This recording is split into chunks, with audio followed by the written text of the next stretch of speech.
महाराष्ट्र के विधान परिषद के विधायक और पूर्व मंत्री एकनाथ खड़से ने आरोप लगाया है कि मौजूदा चुनाव में उनके विरोधी गांव-गांव में गुंडों को भेजकर मतदाताओं को धमका रहे हैं। उन्होंने कहा कि हर गांव में 10-10 गुंडों को भेजा जा रहा है ताकि डर का माहौल बना रहे। आमदार चंद्रकांत पाटलांच्या ह्या चोराच्या उलट्या बॉम्ब आहे। मुळामध्ये चंद्रकांत पाटील यांची प्रवृत्तीच गुन्हेगारी आहे। मागच्या कालखंडामध्ये चंद्रकांत पाटलांवर 307चा गुन्हा दाखल झाला होता। त्या कालखंडामध्ये 6 महिने चंद्रकांत पाटील फरार होते।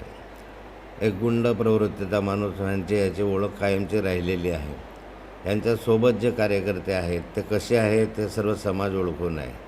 कोणत्या गुंड प्रवृत्तीचे कशा रीतीचे कार्यकर्ते घेऊन हे फिरतात हे आता जनता जवळून पाहत आहे। एका कार्यकर्त्याने ते एका महिलेला फोन केला होता आणि त्या महिलेला सांगितलं होतं की रात्री माझ्याकडे ये वगैरे वगैरे आणि काय करायचं काय नाही करायचं हे त्या फोनमध्ये टेप केलेलं आहे। माझ्याकडे ते रेकॉर्डिंग आहे। तो याचा कार्यकर्त्यांनी याचा ड्रायव्हर होता। म्हणजे हा ड्रायव्हर कोणासाठी महिला मागवत होता, महिलेच्या पतीला त्याने फोन केला होता। ते रेकॉर्डिंग आजही माझ्याकडे आहे।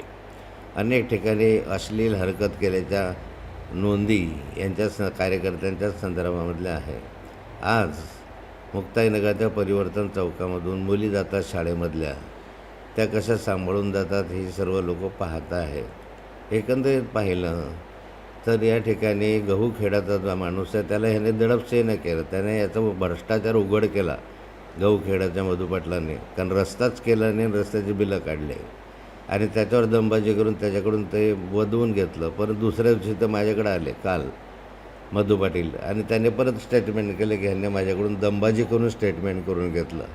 असे हे दंबाजी करणारे आहे।